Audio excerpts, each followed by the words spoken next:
Hi everyone, it's the 17th of December 2021 and I'm here with Cinderella, and although it's not time for a fluff and a feed, I did brush our dog today, and Cinderella, she gets all the sweepings off the floor. Well, there's the broom right there, and she gets all the dog hair.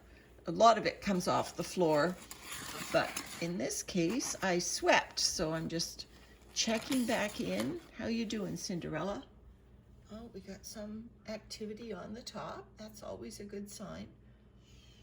This bin's being quite comfortable. As you see, it runs without a lid. The worms in here just tick right along. I'm going to put the hair over on this side where I have sort of the other big pieces of debris and whatnot. There we go. I'll just form a little hole. Here's the hairbrush here. Got all this dog hair just sitting there waiting to be added. I might have to just not take all of it this time. It's not coming out of one great big clump, but it's still quite a big clump. The rest of it, or at least some of it, that should be enough. There we go. Now, the worms, obviously they take a long time to eat, if you want to call it that. Actually, I think I might put some finished castings on top of that, just to start the microbial action there a little bit faster than these larger pieces of cardboard. I can show you another piece of hair here that's been going quite a while in Cinderella, and you'll see it takes a long time for the worms to actually take care of it in its entirety. I think I buried it down this side. There, I can see bits of hair right there. So it takes a long time for the worms to go through it in its entirety. I'm actually surprised I don't see any worms in that, because normally, oh, there's a worm trying to escape. So I think, is this a bigger clump of hair? Is this the big clump of hair? This is a big clump of dog hair.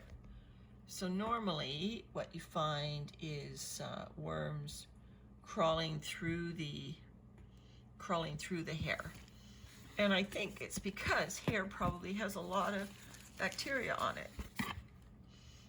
But it obviously needs to be moist enough for the worms to get through it. And I think I said in my last update, Cinderella tends to run a little bit on the dry side, just because it's a tote with no drainage.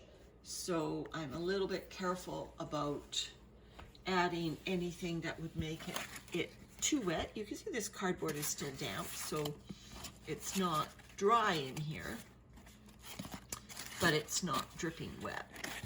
And I did add this other grocery bag, and I have another grocery bag that I was storing, a large one like this, that I was storing mushrooms in, and there's still some stuck mushrooms in the bag, so I might even add that to Cinderella, although honestly I think she probably would prefer corrugated cardboard.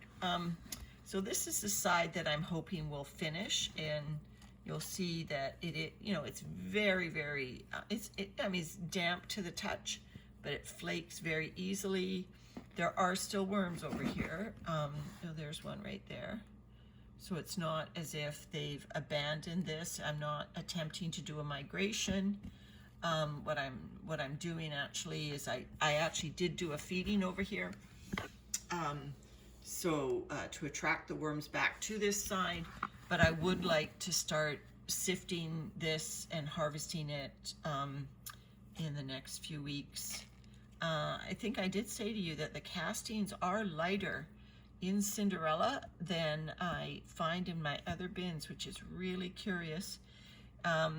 She does not get the same type of bedding material. She gets mostly the scraps. So it shows you that the but definitely diversity. So in the sense of, does she have a lot of microbial diversity? Absolutely. I can't think of something having better microbial diversity than the sweepings off the kitchen floor. Anyway, that's Cinderella today, munching away on our dog's hair.